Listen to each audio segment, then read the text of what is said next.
Oke, halo adik-adik, kembali lagi bersama The Master College. Nah, hari ini kita membahas tentang eh, tes yang sudah kita lakukan, yaitu pemantapan materi tentang pengu pengukuran.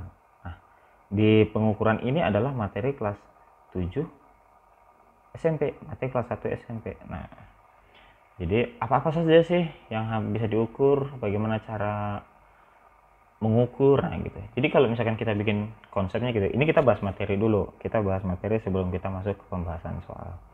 Jadi kalau misalkan abang bikin di sini peta konsepnya, mappingnya, di sini pengukuran, apa saja yang bisa diukur.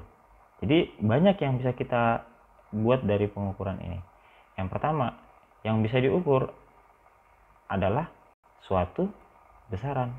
Nah, semua yang memiliki besaran bisa diukur. Itu.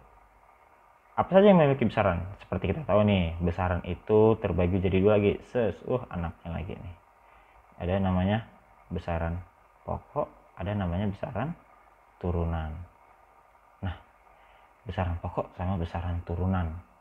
Besaran pokok sama besaran turunan.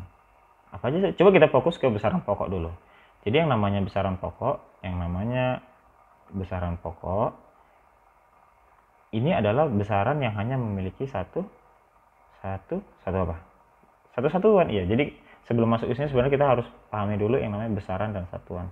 Jadi kalau abang bikin konsep begini, kalau abang bikin rangkumannya aja deh.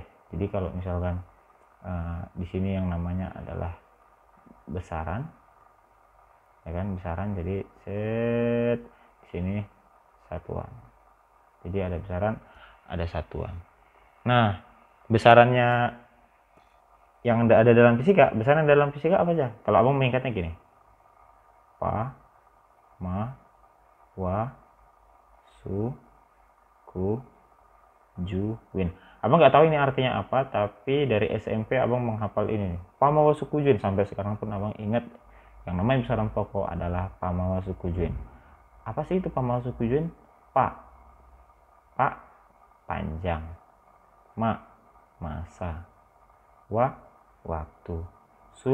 Suhu. Kuat arus. Kalau misalkan jumlah zat, ya kan? Jumlah zat. Intensitas cahaya. Jadi intensitas cahaya. Oke. Nah, kalau misalkan satuan, nah ini satuan nih. Satuan panjang itu meter, dalam arti dia meter. Kalau massa dia kilogram. Kalau misalkan waktu dia sekon, suhu apa? Celcius? Bukan. Suhu adalah Kelvin, derajat Kelvin. Hati-hati jangan salah. Nah, kuat arus itu adalah ampere. Jumlah zat itu mol, karena jumlah biasanya kita nggak ketahui kan, dia bisa ditulis mol atau bisa dia bikin n aja, karena dalam matematika kalau jumlah yang tidak diketahui kita anggap n gitu. Intensitas cahaya itu adalah candela. Nah, jadi setelah kita tahu ini, coba kita garis dulu. Bisa lurus ternyata. Inilah besaran pokok. Semua nanti bakal berlari di sini. Banyak alat-alat yang bisa kita pakai. Makanya dalam menghitung ini kita bisa membuat mappingnya di sini. Alat yang bisa diukur adalah alat dalam kehidupan sehari-hari. Nah, apa aja alat-alat yang ada dalam kehidupan sehari-hari? Semua alat-alat ini bisa diukur, baik itu dari panjangnya, masanya, waktunya, suhunya. Oke, yuk coba kita ambil contoh panjang. Contohnya yang bisa diukur dari panjang apa? Panjang. Bang, dulu aku pernah belajar yang namanya mikrometer sekrup sama jangka sorong. Itu mengukur apa, Bang? Panjang. Tapi diameter, kata guru. Bukan.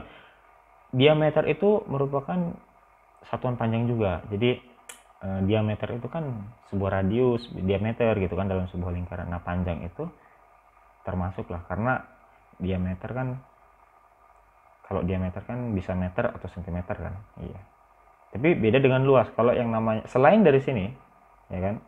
Selain besaran pokok adalah apa? jelas adalah turunan. Selain besaran pokok adalah besaran turunan. Ingat itu. Oke. Selain besaran pokok adalah besaran turunan. Diingat. Nah, contohnya ini yang bisa diukur. Di sini kita buatnya. Yang bisa diukur. Yang bisa diukur. Diukur. Oke, diukur ya. Ini yang bisa diukur, tapi alat-alatnya itu ya garis besarnya ini 1 jangka sorong 2 mikrometer skrup, terus lagi besaran pokok dulu, waktu ya kan, alat-alatnya stopwatch, terus apalagi suhu, termometer gitu ya, jadi masih banyak di sini DLR gitu dan lain-lainnya. Jadi masih banyak konsep-konsep tentang pengukuran, tapi yang jelas yang harus kita pahami di sini adalah apa itu besaran pokok, ya kan, besaran turunan. Selain dari besaran pokok, besaran turunan itu pengertiannya, atau besaran yang diturunkan dari besaran pokok. Ini besaran yang diturunkan dari besaran pokok. Oke, karena konsep kita tentang pengukuran aja dulu, maka kurang lebih ini konsepnya nanti kita perbanyak di pembahasan soal, pasti nanti lebih paham lagi di situ. Oke, cukup sekian dan salam The Master.